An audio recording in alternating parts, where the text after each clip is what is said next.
So I think it also gets hard for parents or caregivers to take care of children, right?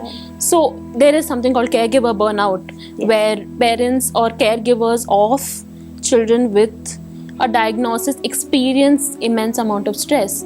Are there few tips you can give parents with children who have been diagnosed with ADHD?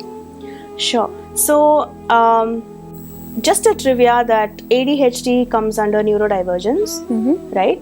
In DSM, it comes under autistic spectrum disorders. So there's autism, and then there is ADHD, and then there could be a mix of both. Such people are called neurodivergent, which is not equal to abnormal. Yes. Which is very important to understand. They have a different way of functioning in life, and there are strategies that can be taught to deal with certain difficulties or executive dysfunction. The problem arises wherein parents try to drag them and change them and convert them into neurotypicals, right? Everybody has got quirks. Nobody is perfect. We all have different ways of functioning. What is important is to realize that it is not abnormal, but it is not neurotypical as well. So you need to understand that they can have their own way of functioning, without making them feel like they are inadequate in something or they are inferior to somebody. So parents overburden themselves a lot in terms of trying to drag the child to fit into the society. Who sets the standards anyway? Yes. Is my question, right? So if the parents are psychoeducated, then it becomes easier for them to deal with the child and stand up for the child. It is, in my personal opinion, the best way to destigmatize. When parents are psychoeducated. So parents need to be psychoeducated regarding what symptoms to look for. When the child is being hyperactive, when the child has got too many issues with behavior or conduct, if the child is becoming aggressive, violent, and if the child has got difficulty recovering from a low phase, from an emotional outburst, if there are frequent emotional burnouts, if the child is taking too long to do the normal chores like brushing the teeth, like watching TV, if there is procrastination, all these symptoms are judged and misunderstood by the society and parents. The parent is trying to discipline the child and put the child into the routine, but on the contrary, routine, mundane tasks are extremely boring for people with ADHD.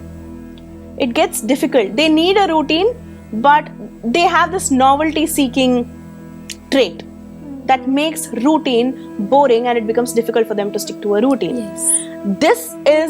These are the areas wherein it becomes challenging because of the nuances of ADHD. So if parents spot these signs, please reach out to a mental health professional who could psychoeducate you better, tell you if at all your child has got ADHD or not.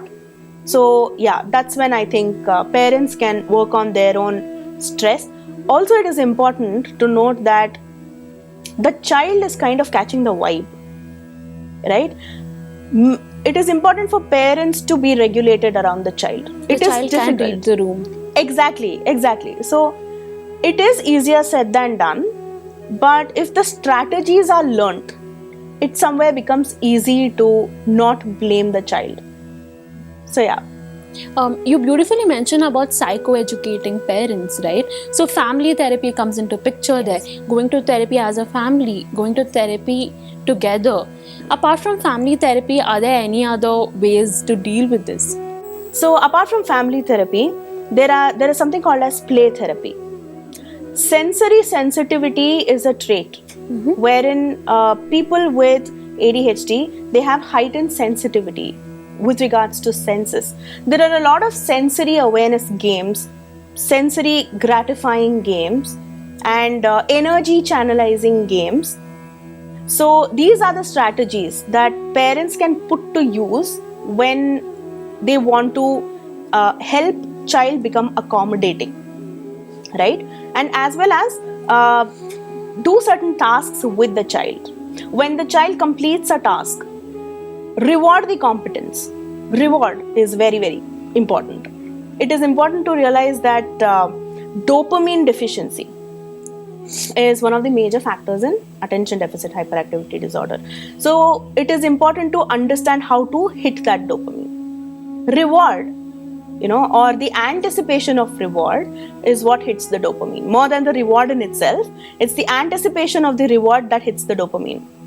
So these are ways, if parents can learn to do this, if they can be psychoeducated, then yeah. And also, I think every parent, just like the child is born and they go to a doctor to get a general blood test done, every parent after a child is born, after a certain age, they can reach out to a mental health professional for a general checkup. Or if they spot signs, they can reach out to a mental health professional and ask, how can I deal with this better? What is happening with the child? They can become an ally with the child so that it becomes easy for the child as an adult in the future. That really highlighted the importance of parents or caregivers supporting children, right? Yeah. A lot of people also say that I'm very fidgety, I have ADHD. So they use ADHD as an adjective to describe their behavior. What do you have to say about that? Fidgeting, restlessness, like I said, there are many overlapping symptoms. It could be anxiety, it could be ADHD. ADHD also comes with a lot of other comorbidities like OCD, bipolar, right? Personality disorders, Yes. right? Borderline personality disorder. So, of course, yeah, these are terms. I don't know if it is even appropriate to label them, but just for psychoeducation's sake, right? So, it is important to pinpoint what exactly the issue is, what the clinical underpinning is. Every behavior seeks a need. There is a need underneath every behavior. So if the need is met, then it becomes easier for the behavior to be rectified or modified. That is where seeking help and going to therapy and getting psychoeducated about your behaviors itself come into picture, right? Right, absolutely. Before we wrap up, can you give us the mental health tip of the day?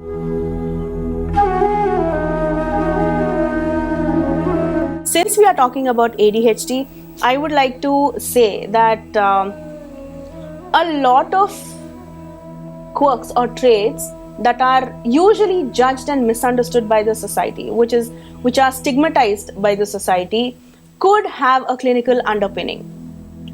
Could be ADHD or could be something else. Whether it is hypersexuality, people sometimes tend to have multiple relationships, the novelty-seeking behavior, right? So instead of judging somebody or somebody's character right away, straight out, try to understand what the situation is. Reach out to mental health professionals if you find your child or a teenager or an adult who is your child. If you see certain traits, reach out. Don't become a Google master. Don't rely on the Google University. Nothing good comes out of Google University. Please reach out to a resource that is reliable, a valid, authentic professional that can give you a clear-cut picture about, what the situation is. Thank you so much for psychoeducating us about ADHD, and thank you so much for the tip you mentioned about not relying on Google. Yeah. Thank you. Thank you so much, Divya, for having me here. It has been utmost pleasure trying to spread psychoeducation through your medium. Thank you so much. Thank you.